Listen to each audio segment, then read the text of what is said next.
Well, President Obama's 2012 budget clearly in the spotlight today, but what about 2011?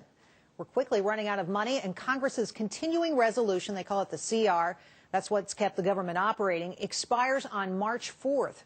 So what do we do? Joining us now is Ohio Republican Senator Robert Portman, a former top White House budget director who knows a thing or two about budget battles. Senator, welcome. Gerri, thanks for having me on. Well, it's good to have you here, particularly today. So much to talk about.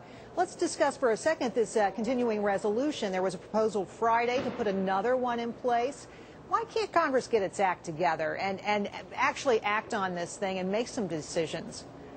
Well, you're absolutely right. The continuing resolution is necessary because Congress didn't pass a budget last year. So there were no appropriations bills, no congressional budget to guide those, and so there is this sort of autopilot continuing resolution from last year.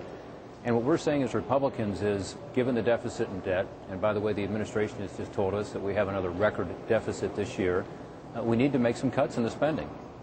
And so what you see right now unfolding is for this fiscal year we're in currently, where we have a record deficit, Republicans saying, let's trim this budget a little bit, and apparently the Obama administration saying that we simply can't make any reductions in spending, as families all across America have done and businesses have done.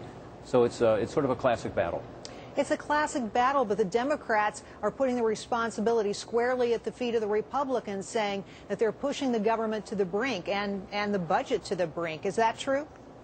Well, no, the Republicans aren't pushing it to the brink. The continuing resolution, which was voted on in the last Congress, so at a time when Democrats controlled the House and the Senate and the presidency, only goes until March 4th. So they only funded government until March 4th, and they did it as a continuing resolution because they didn't get a budget done last year. So Republicans are saying that's fine, we'll continue the continuing resolution into the future, but we need to see some reductions in spending from the 2010 levels. And I think that's perfectly reasonable. And I've heard you talking earlier to Juan and Michael about the polling data and about where the American people are. Look, my constituents back home and people all around this country have had to make some tough decisions the last few years. They get it.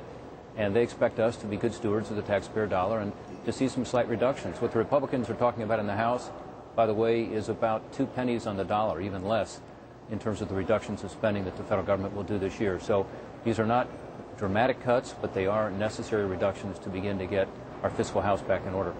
Well, Senator, I know people in Ohio have seen some very hard times, and they probably have very high standards for their elected officials to get this problem under control. And when you talk about the president's 2012 plan, the number that really knocked me out is when you can compare spending and income. Spending is outpacing income in every one of the 10 years of his budget. This has got to end. You're absolutely right, Gerri. Aren't Republicans prepared to make changes that can end this ridiculous spending? Well, we'll do our own budget for this same 10-year period. The president unveiled his today. It's for the spending that starts on October 1st of this year and lays out the next 10 years as the president's vision. It was unfortunately very disappointing because the president did not rise to the challenge. He's very articulate when he talks about the fiscal crisis that we face. He did this in the State of the Union address. He's done it in other speeches. But his solution is, more of the same. The debt, in fact, almost doubles in the next 10 years. So we have record debts now. Ridiculous. It's affecting today's economy, which is something we need to talk about a little more. It's not just about our kids and grandkids, as important as that is. It's about its impact on today's economy. It lowers the growth rate, therefore adds to unemployment.